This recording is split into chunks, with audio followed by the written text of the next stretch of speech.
Okay, we're here in the old city of Jerusalem. We're going up to the Temple Mount, and we're gonna take a quick look. We're going in on the Israeli side, so we can't really tour the whole place. We just get to go up a little bit and walk around and then come back.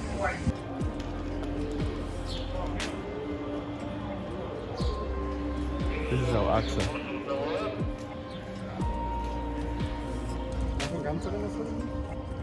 This is Al-Aqsa Mosque over here. I just took a shot from the front. Got a lot of Roman pillars all over here, or at least Roman style pillars. My guess is they're probably built by Herod the Great. These are olive trees on the top of the Temple Mount. You can see by how thick they are that they're very old. And if you look closely among the flowers, these are little olives starting to grow because it's springtime.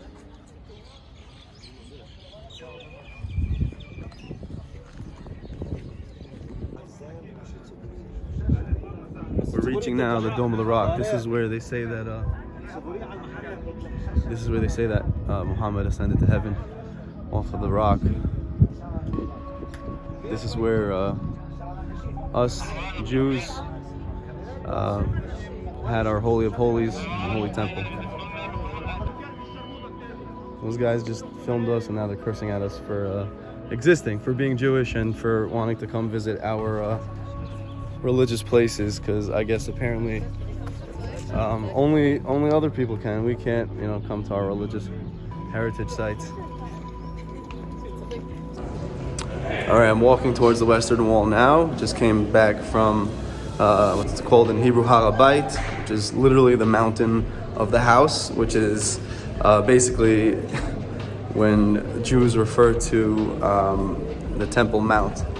That's what they're referring to. It's a little hot today. It's gonna get like 100 degrees, even though it's April. So going up there was really nice. It's nice to see my history and other people's history, and obviously I feel very close to it.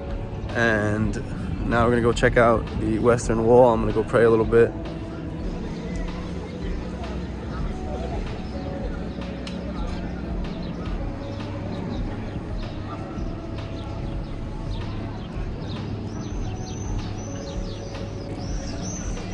Behind me here is the Western Wall. I'm not gonna go down right there yet. I don't want to talk into the camera while I'm down there out of respect. So this was built by Herod the Great, except for the little top level up there where you see that the bricks change. They're much smaller. Those are modern bricks, but the Herodian stone is all these big stones. I'll show you around. There's a little area that you go indoors, and then this is actually only about half of the wall. It actually goes that same amount, the same height that it is above ground. It also goes underground.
Nadav.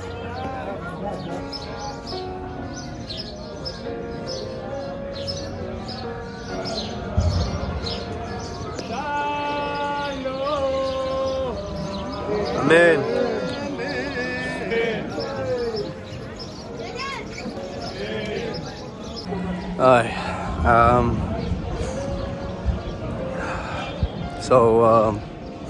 Yeah. In the video, you'll see a bunch of little pieces of paper. Those are notes. Those are prayers. People come here with everything. all their hopes and dreams, all their worries, all their sorrows, and they spill out their heart here to God, and they pray and they ask and they request and they thank for anything and everything.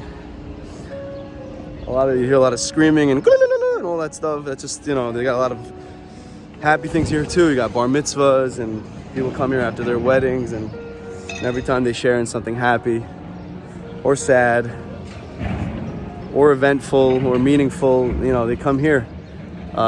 It's important to them.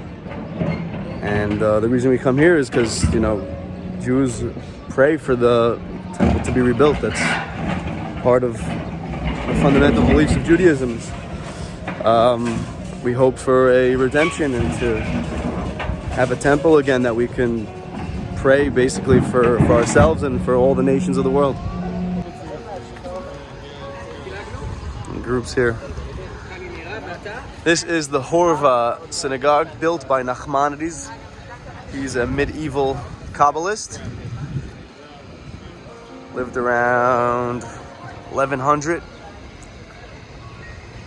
This is a menorah. This is actually, look, it's created for the first time since the destruction of the Second Temple, according to the research conducted by the Temple Institute. This is ready to go for when we build the temple. Gold. Okay, this is the Roman market. You got all these pillars here. I think it was because there was a roof initially for shade, I'm guessing, but I'm not sure. But they would set up their their blankets or their little booths or whatever it was. Oh, look at this butterfly. So they would set up these booths, and then people would walk through here, and they would just go shopping, just like they do today in the mall. So this is a continuation of this market, and they have mosaics here. I'm not sure when the mosaics were added, but this is not from the Roman times. This is beautiful. All along here.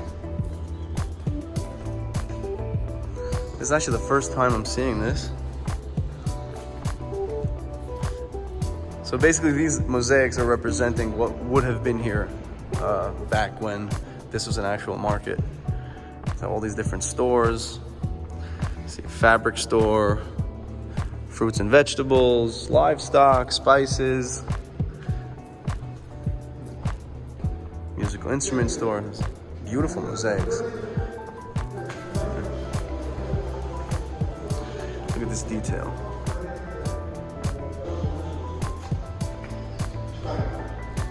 So as you can see, you still have these Roman pillars here, 2,000 years old at least. And this is what it would have looked like back then, or what it did look like more or less back then. So you had these little stores, and people would lay out their stuff and they would sell, and people would come shopping here.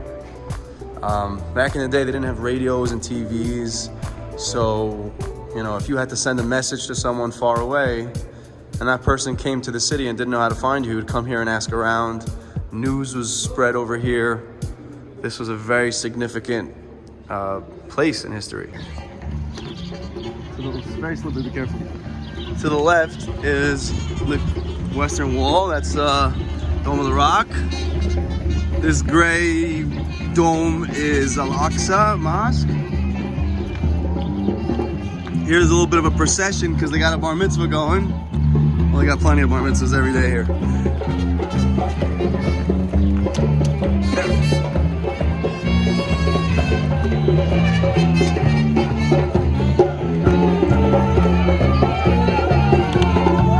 Oh, it's not a bar mitzvah, it's a wedding.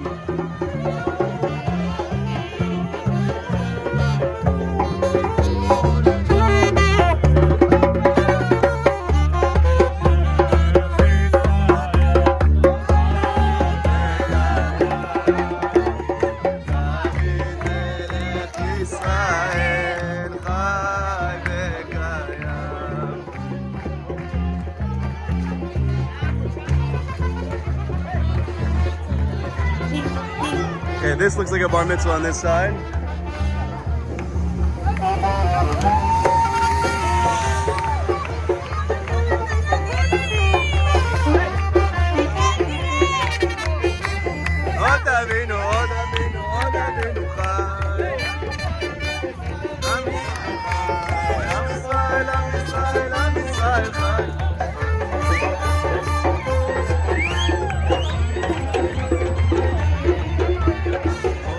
This is one of the biblical prophecies about our return to our land.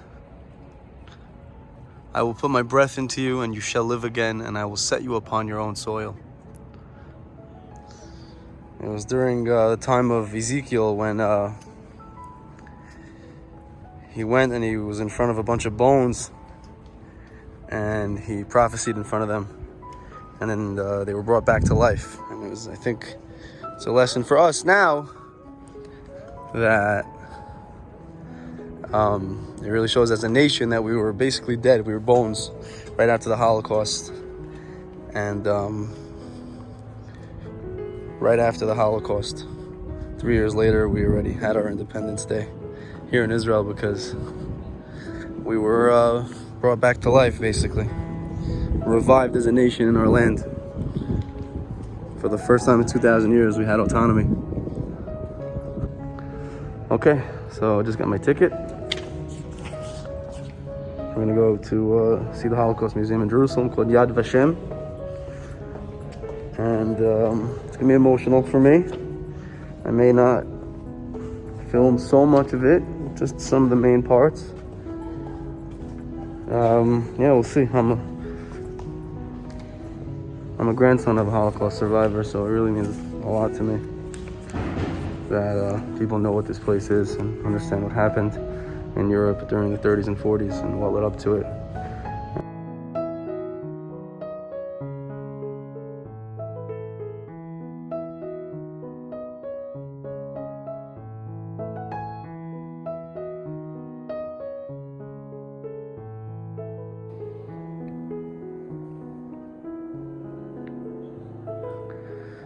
This is an endeavor to remember those who weren't buried, didn't get a proper burial, and the bodies weren't found. They give them each a name. They use their name and their story, whoever they can. Whoever knew to report it, and then they give them a little box.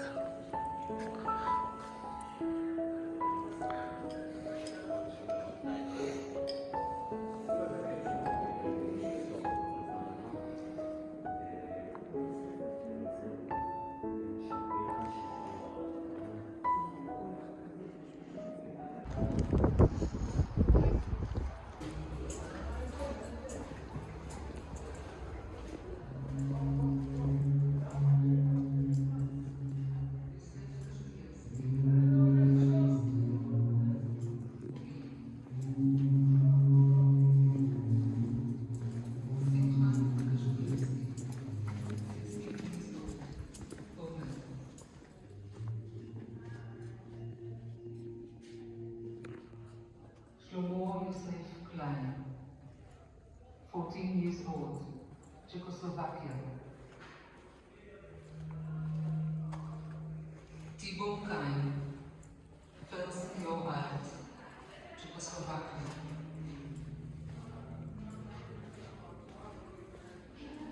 Robert Kain, 10 years old, Czechoslovakia.